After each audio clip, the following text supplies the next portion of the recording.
南宋时期的土匪山寨你见过吗？匪寨设有4道天险是何原因？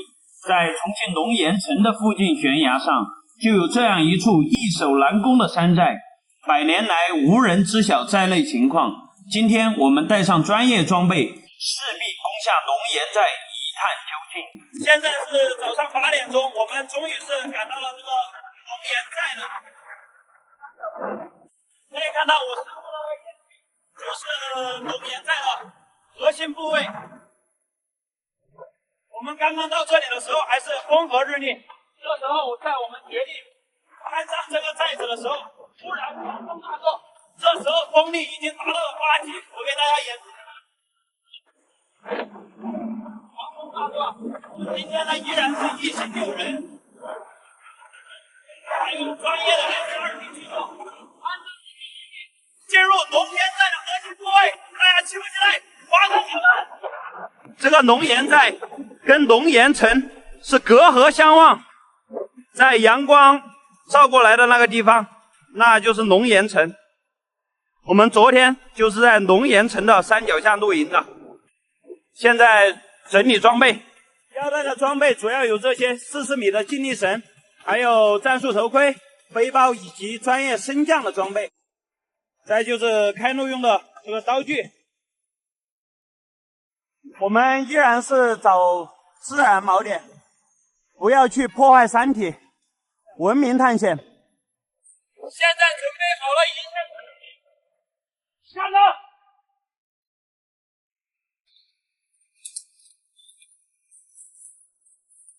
在这里我发现了一个现象，在我们老家被视为珍宝的这个盆景，蓝天竹在重庆是遍地都是啊。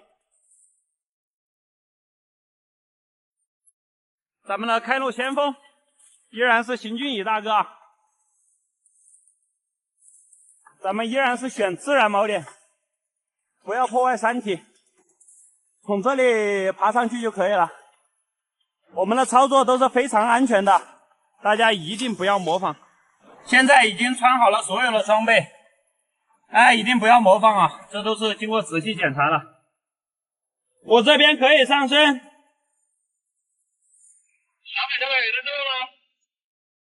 收到，我已经登顶完毕。可以上，下面可不可以上？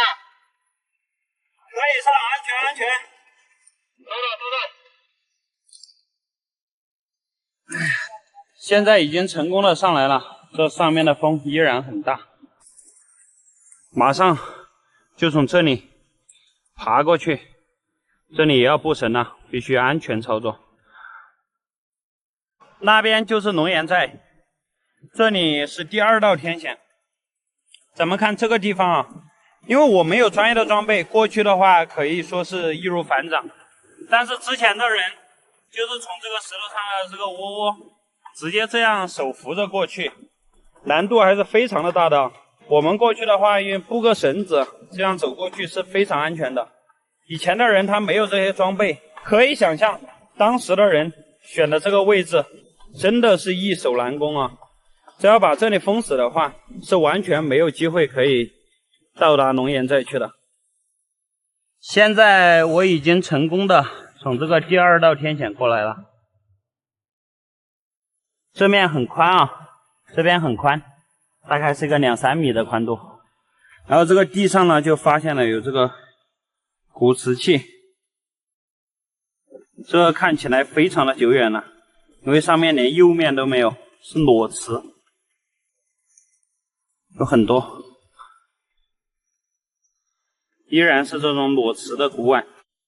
这个应该是南宋时期的东西啊，这明显是摔碎了，这要是完整的话就不得了了，看到没有？没有底款啊。这边地势开阔，我的队友呢，他们也是系得有安全绳啊，非常安全的在往这边行进。现在第2位好汉正在匍匐前进，过这个第3道天险，然后在这边发现了有一个古时候留下的太极图案，这个不知道是什么意思，它是在一个这样方方正正的石头上面画出来的。不多纠结，咱们继续前进。这里过去非常的安全啊，必须戴好头盔。开干！咱们看这种匍匐前进的方法是怎样的？这用手把身体支撑起来和脚尖，然后整个身体全部立地，有一个活动空间只有5公分，这样往前一步一步、一寸一寸的往前挪的啊，这是非常专业的过狭窄洞道的前进方式。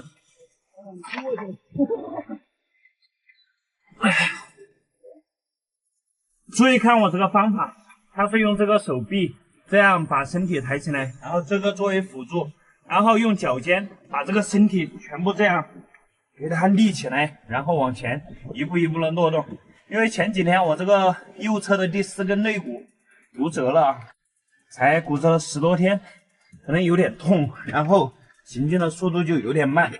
不然的话，在这种狭窄的空间，速度大概可以达到2-3秒每米。这是非常专业的过这个狭窄洞道的行进方式。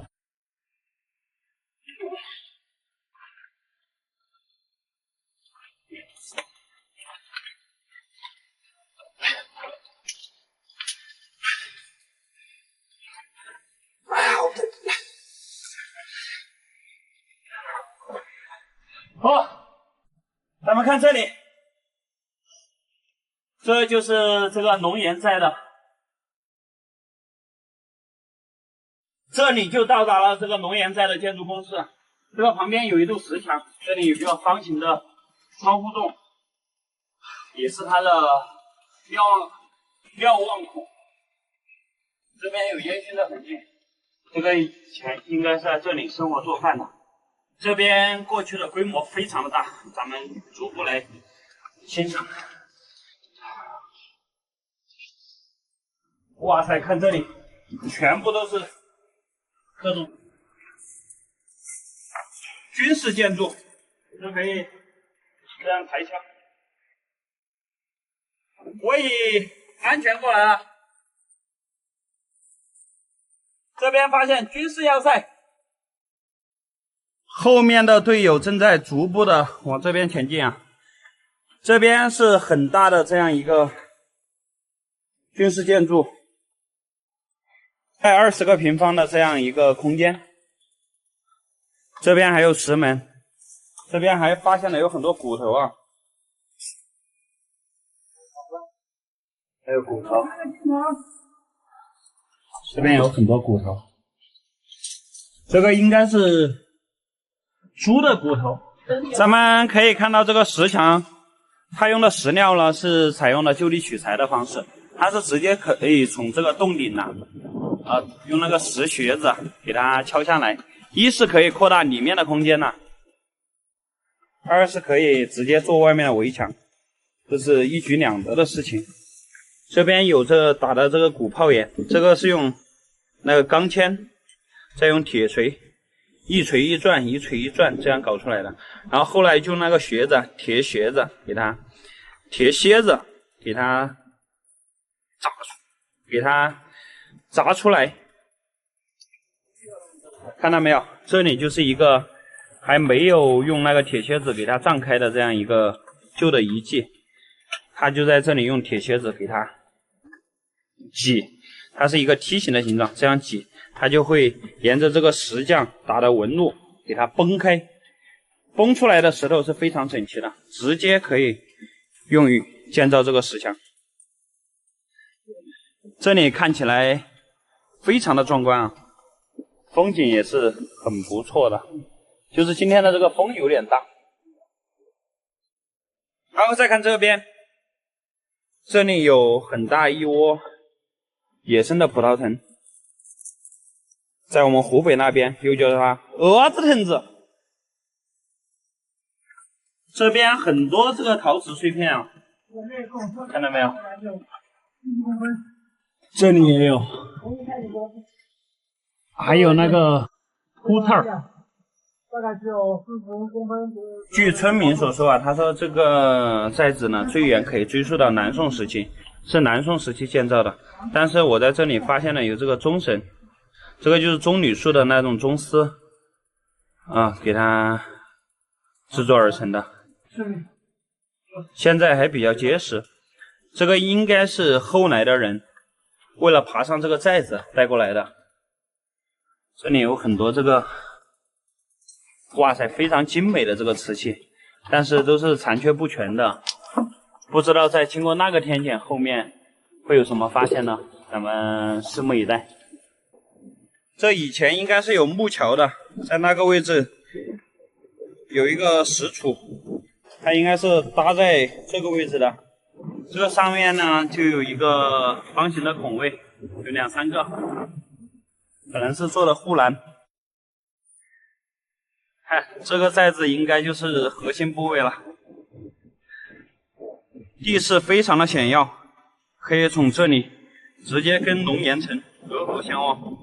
他们这时候呢，已经采用绳索技术，所有的队员呢都平安的过来了。这边的工事修筑了非常的完整，也保存的相当完整。它这边是采用了三合土和这个麦草这样填的这些石缝，这边还有一个射击孔。咱们继续前进，这里空间有这么大了，差不多30、40个平方。而这里上边是直接抵住了这个洞顶。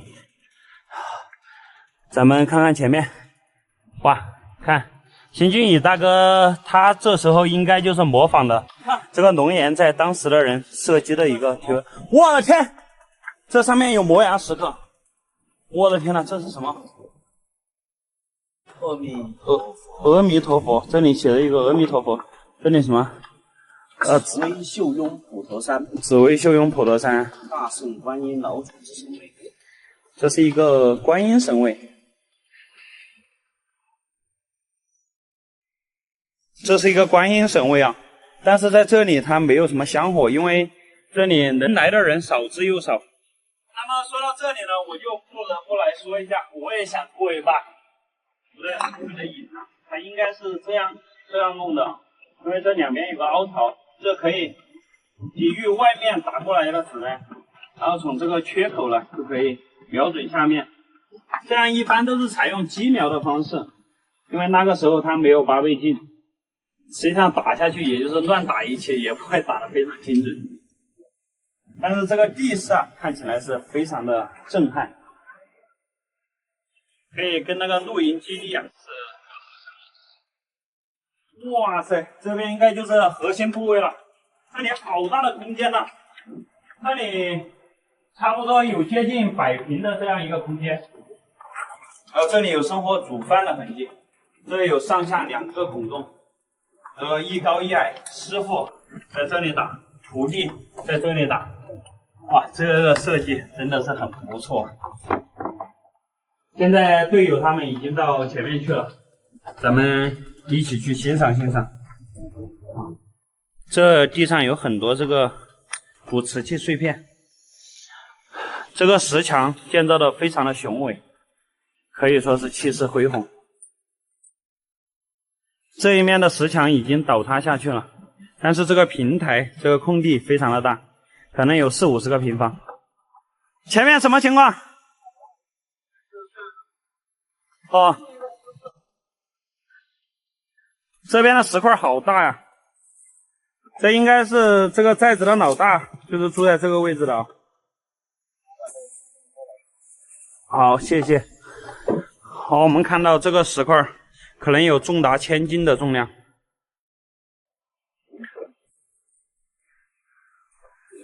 哇塞，这边还有一个小孔洞。是通往哪里呢？身子瘦小的人是能够过去的。这里明显也是人工码砌的，但这个石块真的是非常的大，每一块石头都不会小于1吨的重量。然后这边是被封死的，它可能那边是有东西的，或者是别的用意，专门把这里封死了。这没有别的，哇，这里还有一个碗。OK， 这是一个。跟现在碗区别不是很大，但应该是个古碗。因为从这个地上散落的这些陶瓷碎片来看的话，年代应该是很久远了。因为这上面有这个青花，我们离地近一点，别把它搞碎了。看一下，这里有这个青花，这应该是用毛笔画的。找到一个弧尾，这个寨子基本上就全部探索完毕了。那个山对面那里有个洞，不知道那个洞里面有没有什么遗迹啊？改天去一探究竟。那里也有一个，可想而知，当年这里是有一根很结实的木料这样搭过去的，作为外面的栅栏，这样过去就非常的安全。那边的石墙已经完全倒塌了，应该也是一个高3米，封住了洞顶，里面应该是一个封闭的空间。这里发现了有这个好多青花瓷碎片，哇，这很精美的图案，看到没有？这里有一个，这个还有点款，但是这个款只有一半，看不清楚，看到没有？还有这里有一个，这很精美啊！哎，有点意思啊，好像就是这样搞着的，看到没有？这是像兰花一样的，它应该是个碗啊。哦，不是，它这个是好像，哦，是这样搞的。反正是一个很精美的瓷器，但是可惜的是碎掉了。这里也有，这里也有，这就是青花碗，很漂亮。这边还有很多陶罐碎片。